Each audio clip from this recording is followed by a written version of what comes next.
Hello everyone, welcome back to our channel. Hope you have a wonderful day. In today's video, we're going to talk about which question is it? One of the Q&A. We saw it online and then found it interesting and related to our topics. So the question goes, I have recently started looking into investments and have put aside $2,000 to start with. This will be my very first attempt at finding better ways to grow my bank account. Just on the side, I also own a house and have monthly mortgage repayments that I'm managing well. Thought this might be an important information too. so Mm-hmm. the $2,000 start with and investing, Yep. and you also have a mortgage. Yep. Where would you begin? Oh well, he or she said managing well with the monthly repayment. So I assume there's no problem with that. So you have extra $2,000 in there. Well, there's a lot of assumption in this here. So number one, you don't have credit card, you don't have car loan, you don't have any other consumer debt, and after taking care of your finances, juggling, you've got excess of $2,000 per month. That's how I see it. Yep. Yeah? Assume because you mentioned any debt. Because for us, our first thing will be pay off any debt if you have any, but after that, of course, accumulate your wealth. And for us, for $2,000, of course, is going to invest in ETFs. But you don't do that until you get your basic knowledge. No, not just basic knowledge, more like basic finance in order. Yeah. If you have a credit, the main part of it is if you have a credit card debt, get rid of that credit card debt.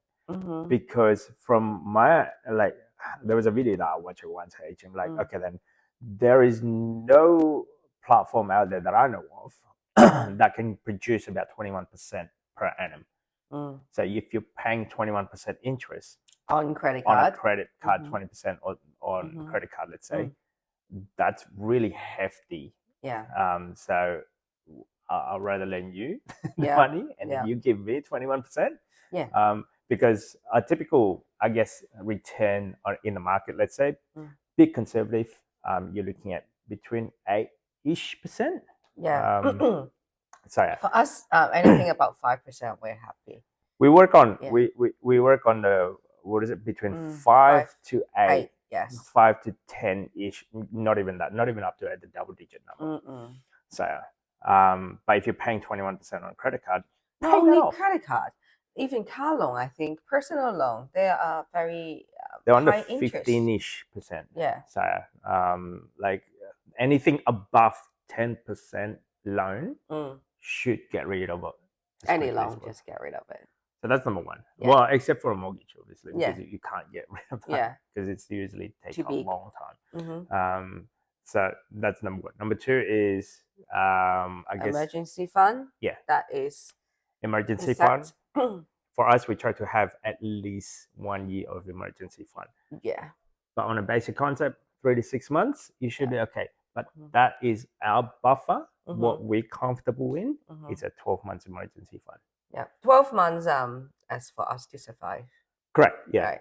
So, because after going through COVID, we kind of realized, ooh, okay, if we have that much happen again, if it ever happen again, that really helpful as well. Yeah. The next thing, if you have your emergency fund, you got two options, I guess. Like from my personal point of view, either you pay off your mortgage as quickly as possible because you're still paying an interest. And or if not, the other option would be go on ETF. Yeah. Now I will go ETF because she did mention he's managing well for the monthly repayment. So if it's comfortable for whatever that's paying, and I'm sure, like, to motivate you, you want to see your bank account is growing. Yeah. So I think it's okay. You maybe you have a bit extra, then you pay a bit more in the home mortgage, and the other one is you invest at the same time. I don't think there's a problem for doing both at the same time. You just split it. Maybe the process will be longer, but it's just having the same end result. Yeah, because there's a lot of, I guess, we had that conversation with a couple of colleagues as well, where they go, hey, we've got this amount of money in offset account. What do we do in order for us to go a little bit more faster to achieve Yeah. Financial freedom.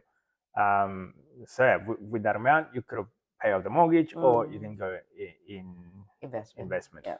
In the condition that your mortgage is not interest only.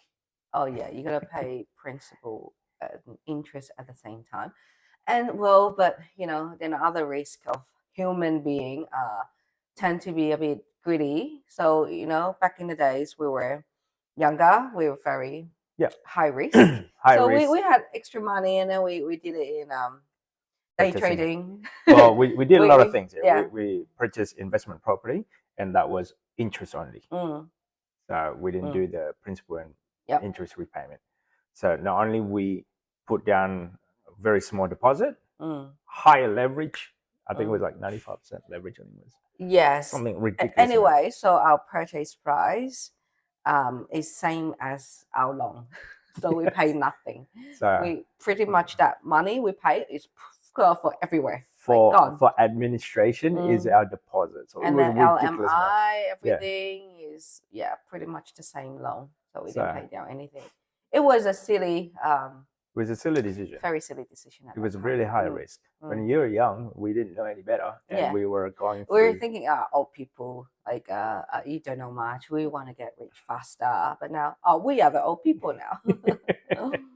We went into the second thing would be that day trading, and then the day trading. We tried to be the idea of working 2 hours a day and earning your daily income in that 2 hours. That would be great. Yeah. But it's not the thing. Eventually we realize not every day can be a beautiful day. Sometimes you make money, sometimes you lose, or even more.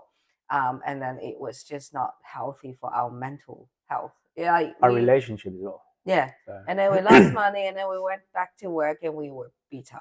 I just didn't like that feeling. So it was not working out for us.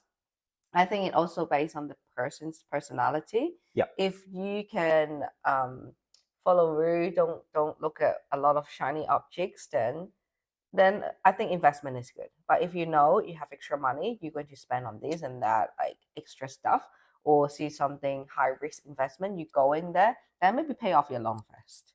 Yeah. So each to their own. This is based on our personal experience, based on our personal journey in order for us to create wealth as well. Yeah. So after all that, looking at it, back to the basic, pay off any of the loans, debt, then go investing. Yep. Anyway, and what would you? Yeah. Oh, go on. Sorry, what would you invest though in that $2,000? Okay, so if I were to do that, the $2,000, if I get all of my finance in order after paying off the debt, after I have the emergency fund, what would I do with that? With extra? Yeah, definitely. I'll do it with ETF because it's less hassle, and you can do it on a phone. You can do a lot of research. You can figure out which product that you want to get to diversify. Let's say, and then you can hold. I think it was like 500 companies at that 2000. Yeah, well, I think the beauty of it is each time when you have extra money, you put it in as well, and there's no restriction, or maybe $500 minimum to invest. Depends on what platform you're using. Yeah, depending which platform that you go to, it can go as little as $200, $5, and maybe $500 to $1,000. So, and you got to do your own research. Figure out which one that based on your risk tolerance. What are you comfortable with? Which company you like to purchase? Yep. All of these factors comes in as well. Yeah. That's how we started. We started with $5. Yeah, but $2,000 way to go. It's quite a decent investment amount already. Yeah, as a starting point, that's pretty good. Yeah. But you gotta do your own research. We don't. Because you still have to dive in, like, do you want capital gain and do you want cash flow? Because we always have this argument. Yeah, there's a certain part of me is like, I want cash flow, and there's a certain part of us is like, we should go in capital gain because we're still young, we're still working, we could grab the capital gain. And then at a certain point, we should switch that into a cash flow. And then there's a certain point of it, you got to rebalance this. Yeah, too many strategies. Stop listening, like too many audio books, like telling you different strategies. So yeah, like each strategy have their own, I guess, pros and cons. just do whatever you're comfortable at your risk tolerance. That's just our 2 cents, guys. Yep. If you like this type of content, don't forget to subscribe, comment. See you next time. Bye. Bye.